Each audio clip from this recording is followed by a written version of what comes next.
This is One Sentence News, a daily podcast featuring 3 news stories with a sentence-long summary and 1 sentence of context apiece. I'm Colin Wright.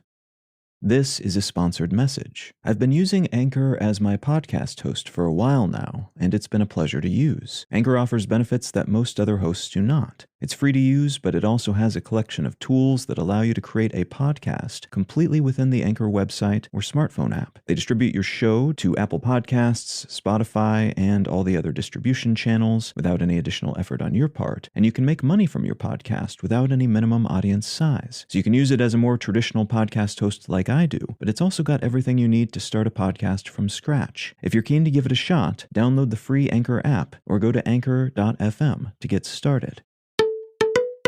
It's Friday, November 18th, 2022. Let's talk about the news. From Axios, Congress passes groundbreaking bill limiting use of secret agreements in sexual harassment cases. A bill called the Speak Out Act, which unanimously passed in the Senate in September, has now passed in the House with a bipartisan majority of 315 to 109. This bill limits the use of non-disclosure and non-disparagement agreements in legal cases related to workplace sexual misconduct. This bill will now go to President Biden to be signed into law, and its main practical effect will be to keep corporations from using these types of agreements to legally silence targets of sexual misconduct, which is a common tactic for keeping victims from speaking out and holding both predators and enablers accountable.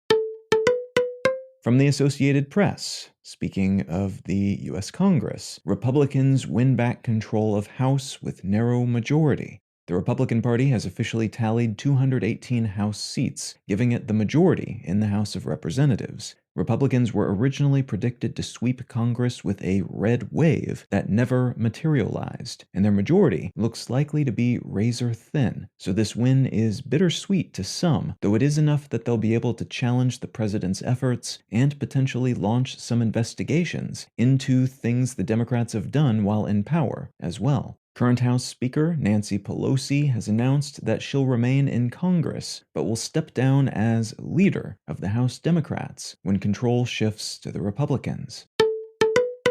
And from the Washington Post, lab-grown meat is safe to eat, says FDA. The U.S. Food and Drug Administration has designated a lab-grown meat offering from a company called Upside Foods safe for humans to eat, marking an important step along the way to eventual approval for the U.S. market.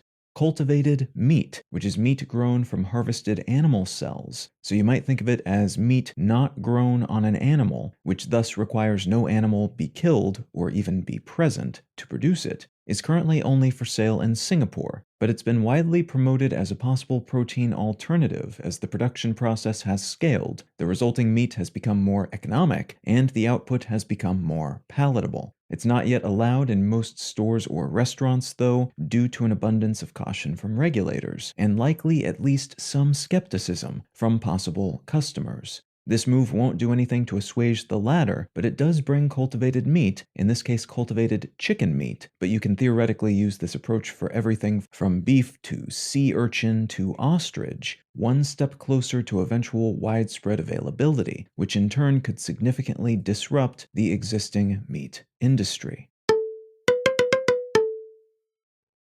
If you're finding some value in One Sentence News, consider leaving a quick review wherever you get your podcasts and/or sharing the show with a friend. You can find out more about this show or subscribe to the email version at onesentencenews.com, and you can support this and other related projects like the Let's Know Things and Brain Lenses podcasts at understandery.com.